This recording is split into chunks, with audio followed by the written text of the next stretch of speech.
Hey everyone, if you've ever wanted to try your hand at making red enchilada sauce, come with me. I'm going to show you how.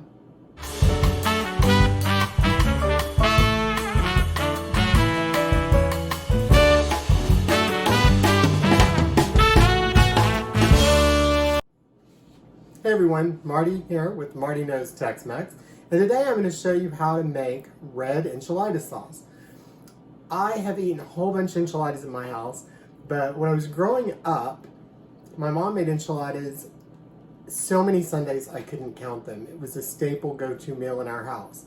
And her enchilada sauce was the best in the whole world, and she made it out of a little can of powdered, I don't remember what it was called. They stopped making it. And then here in Austin, I have found a couple of restaurants that make it the same way that she did, except I'm sure theirs is authentic. And it's my favorite. The one here that does the best job for me is the Tapatía Taqueria.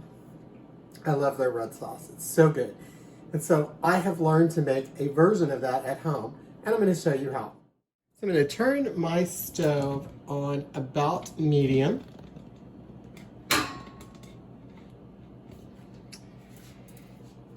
And then I'm going to add, we're going to start with 1/8 of a cup of oil. And if you've ever made cream gravy, what we're going to do is a lot like that. And it all comes down to these ingredients: flour, chili powder, chicken bouillon powder, ground cumin, garlic powder, and onion powder. And, of course, some kind of oil. Today I'm using olive oil, and I have already put 1/8 of a cup in my pan. We're going to start with 1/8 of a cup, and I'm actually going to dump all of my ingredients in here. What I'm doing is making a roux.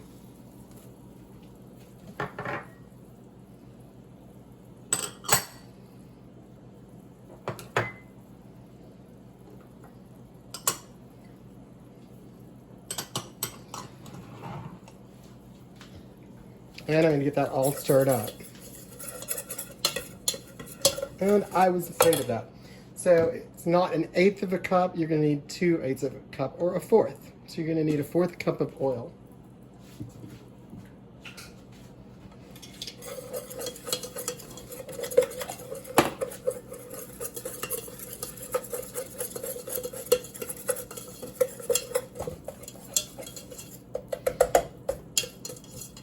Just gonna let it sizzle just a little bit. Sizzling. Toasting that up really nice. And I'm gonna add 4 cups of water, and then we'll see. It's 4 to 6 cups, so we want to see if this will thicken up.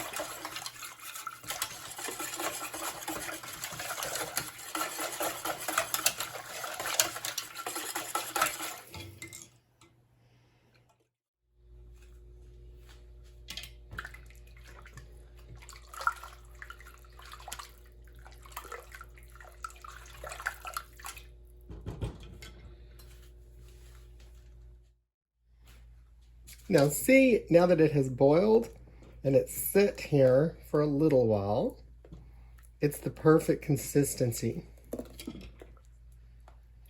So what I'm going to do is put that, I'm going to let it cool off all the way, and then I'm going to put it in jars.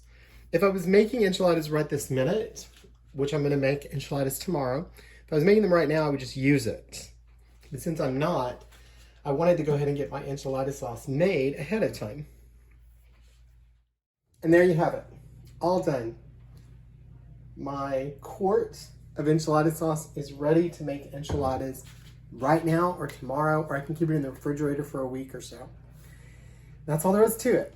The measurements, no matter what I might have said, because I get distracted and I'm just talking, is 1/2 cup of flour, 1/4 cup of oil of some sort, a tablespoon of cumin, a teaspoon of garlic, a teaspoon of onion powder, and a tablespoon of chicken broth. Put all those in, make a roux, then add 4 cups of water. Some people like to add tomato sauce to it. If I was going to add tomato sauce to that, I would either leave a little bit of the water out and make that up with the tomato juice, or I would use tomato paste in it, and it won't dilute it so much. And that's all there is to it. Now you can make enchilada sauce at home too. And don't be afraid to play with the flavors. Add things, change things. Some people like garlic more, some people like it to be a little more chickeny. So just play with it. It's your recipe too. Thanks for Tex-Mexing with me today. Keep on watching.